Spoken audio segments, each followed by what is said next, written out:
Hey, hola, ¿qué tal a todos? ¿Cómo están? Bienvenidos a un nuevo video de Resumen Veterinario. Como ya les había dicho en las redes sociales, hoy vamos a tratar un tema muy importante. Les había dicho que era sobre fisiología. Nos vamos a centrar esta vez hablando sobre fisiología de la glándula adrenal. Tenemos que entender que la fisiología de la glándula adrenal es muy extensa. Entonces en este video vamos a tocar unos temas particulares. Vamos a hablar de las generalidades, vamos a partirlo en tres partes. Generalidades, lo primero, después vamos a hablar de los mineralocorticoides y por último vamos a tratar sobre el sistema renina-angiotensina-aldosterona. Bueno, como les venía hablando, entonces la primera parte de este tema que vamos a tratar es las generalidades de la glándula adrenal. Para entender esto tenemos que tener en cuenta primero la parte anatómica y la parte histológica. Hagamos de cuenta que esto es un riñón, hagamos un acto de fe de que esto es un riñón, como acá lo dice. El riñón en la parte de encima tiene una estructura, que es lo que vamos a llamar glándula adrenal. Pero lo que nos interesa es irnos a la parte histológica, la parte microscópica. En la parte microscópica vamos a encontrar que este se divide prácticamente en tres partes. En una cápsula, que es la parte más externa, en una corteza, y en una médula.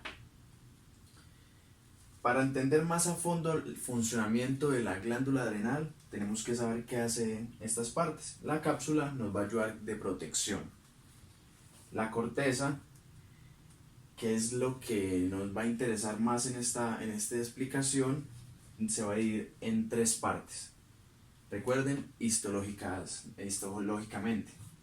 Una parte llamada glomerulosa, una parte llamada fasciculada y una parte llamada reticular. La parte glomerulosa será la encargada de producirnos mineralocorticoides. La fasciculada va a ser la encargada de producirnos glucocorticoides, mientras que la reticular va a ser la encargada de producir en mayor medida esteroides sexuales y en poca medida glucocorticoides. Por otra parte, en la médula nos van a producir ante un estímulo externo catecolaminas. Hay que tener algo en cuenta para entender de dónde vienen lo que componen las hormonas de la glándula adrenal, y es que todas están a base de un colesterol. El colesterol, voy a explicar más o menos muy detalladamente cómo es el proceso para que llegue a producirse una hormona de la glándula adrenal de la parte de la corteza. El colesterol que va bien en la dieta se ha convertido en una pregnolona, en la pregnolona. Es también mediante una hidroxilación de la misma pregnolona es que va a producir ya sea mineralocorticoides, glucocorticoides o esteroides sexuales. Pero bueno, debemos entender cómo el cuerpo sabe cuándo debe producirlas. Entonces tenemos que tener algo muy en cuenta, unas características. La primera, muy fundamental, es que no se almacena. Es decir, no es que digamos la glándula adrenal tenga ya un almacenamiento de las hormonas para ser liberadas. No. Necesitan de señales. A esto me hago mucha referencia. Es decir, digamos, en la sangre tenemos 100 unidades de, pongamos un ejemplo, de mineralocorticoides. Y hay un feedback negativo hacia el eje hipotalámico hipoficiario para que se deje producir. Sin embargo, por alguna razón se acabaron esas 100 unidades y solo tengo 60. Entonces se va a llevar una señal hacia el eje hipotalámico hipoficiario, que es el que ordena todo esto, y va a empezar a mandar una señal para que se produzca. Va a haber un feedback positivo para que empiece a producirse. Cuando esto se produce y empiezan a producirse ya sea cualquiera de estas hormonas, tenemos que tener en cuenta que son liposolubles, es decir, se van a ser liberadas hacia el espacio extracelular. Pero entonces nos preguntamos cómo del espacio extracelular va a llegar al vaso sanguíneo.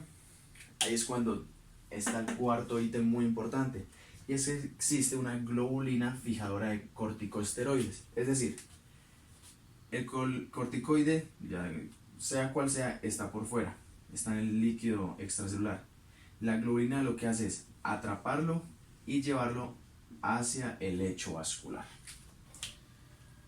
Vamos a seguir en la próxima parte explicando más a fondo los mineralocorticoides.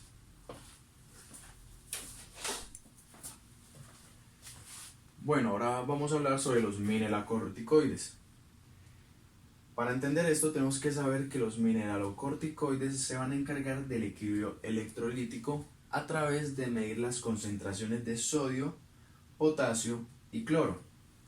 Tenemos que tener también en cuenta que los mineralocorticoides, como ya habíamos hablado, se encuentran en la zona glomerulosa de la glándula adrenal y se divide principalmente en dos: aldosterona y desoxicorticosterona, pero la más importante es la aldosterona, que es en la que nos vamos a enfocar.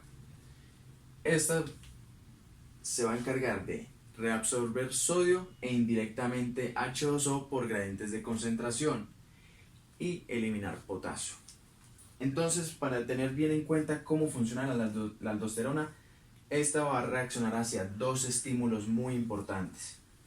El primero es hacia la angiotensina 2, que esta va a ser estimulada por el sistema renina-angiotensina-aldosterona, que va a ser lo que vamos a hablar en el próximo momento.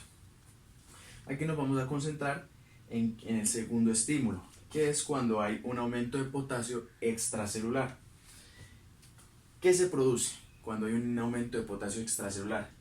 Va a haber un feedback positivo, como acá hablamos, un feedback positivo. El feedback positivo va a ir al eje hipotálamo-hipófisis y nos va a producir que la glándula adrenal se ponga las pilas, empieza a producir en la zona glomerulosa aldosterona. ¿Por qué es importante la producción de aldosterona cuando hay un aumento de potasio extracelular? Como ya habíamos dicho, él se va a encargar de eliminar potasio. Entonces, para entender esto, hice un pequeño esquema de una nefrona. Tenemos el túbulo proximal, asa Henle, porción descendente, porción ascendente, túbulo distal y túbulo colector. La aldosterona va a participar prácticamente en tres ciclos: el asa Henle, porción ascendente, el túbulo distal y el túbulo colector.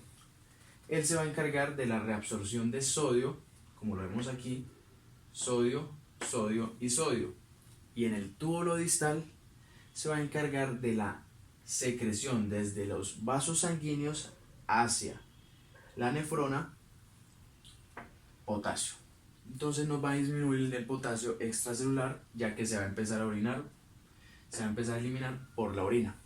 Tenemos que tener también en cuenta dos cosas: que no solo los mineralocorticoides nos van a manejar estos electrolitos, también estos van a estar influenciados por la hormona ADH, que es la hormona antidiurética, y por el factor natriurético auricular. Bueno, para finalizar el tema de hoy, vamos a tocar el tema del sistema renina-angiotensina-aldosterona, que es muy importante en la glándula adrenal. Entonces tenemos los riñones. Vamos a suponer el caso que tenemos un paciente que tiene hipovolemia, ya sea por diarrea, por vómitos, por un traumatismo, etc. Entonces, si hay hipovolemia, vamos a encontrar que en los vasos sanguíneos no hay líquido. Entonces va a haber una hipoperfusión hacia los riñones, no llega oxígeno. Entonces captan que hay una baja perfusión sanguínea y hay una baja de presión. ¿Quiénes van a ser los encargados de captar esto? El aparato yuxtaglomerular. El aparato yuxtaglomerular se activa. En el momento que se activa, va a empezar a mandar señales para que las células del aparato yuxtaglomerular empiecen a producir renina. Cuando por un lado se va a producir renina, tengamos eso claro: el aparato yuxtaglomerular se activa, las células del aparato yuxtaglomerular empiezan a producir renina. Y por otra parte, en el hígado se está produciendo angiotensinógeno.